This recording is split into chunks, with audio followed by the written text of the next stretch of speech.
My name is Leah Carlson, and I am a tiny house dweller and aficionado. So a tiny house has roughly defined as, some people say under 400 square feet, some people are really radical and say it's under 100 square feet, but a lot smaller than even a small house. I think the thing that appeals to folks is the idea of not having to have a lot of stuff and a lot of space for stuff. It starts to feel like your stuff owns you. So I did a rough sketch and I brought it over to my neighbor who knows how to do everything and said, "Do you think we can build this?" Well, believe it or not, as a tiny house dweller, I'm actually claustrophobic. So I made it as tall as you could legally have it, which means there was room on the south side for extra, windows up above to let light in. And that was really important to me, so it would feel really open. Well, again, a lot of people have built-ins that are functional, and I just have my stuff functional and really mobile. So one of the things I have is all my bookshelves are actually crates. They can be stacked up, or right now they're all underneath the bed, holding the bed up so that the bed becomes functional space.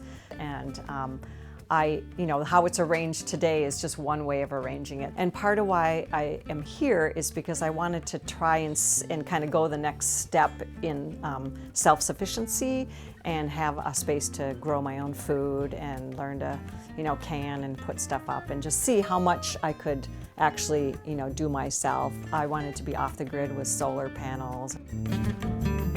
I do not have indoor plumbing. I collect rainwater off the roof and it's filtered and stuff. So I do, one thing that really changed is being really conscious of water use, because I'm hauling all of it, and it's not difficult once you have a system figured out, but you start to realize I started to realize how much water I wasted.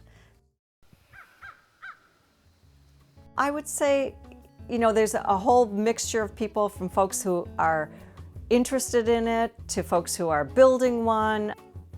And everybody kind of comes at it slightly differently, but I would say there's a real appeal to kind of minimalism.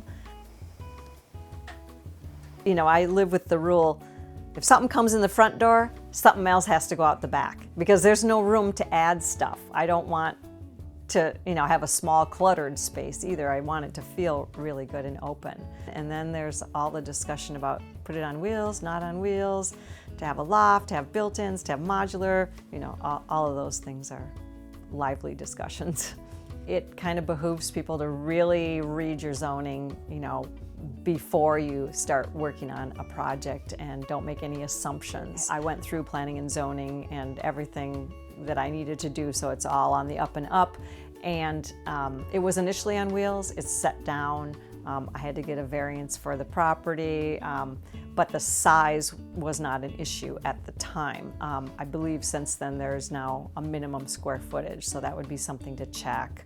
And sometimes a way around that is to keep your house on wheels. If a tiny house can be really, really well done and really beautiful, it's educating, especially your neighbors or, people close by, about what you want to do, what's the quality of what you've got, make sure you're up to building code and all that. I think that's going to eventually change perceptions, but we're still on the cutting edge of that. A couple handfuls of kind of smallish potatoes. It is peaceful. It's nice to be away.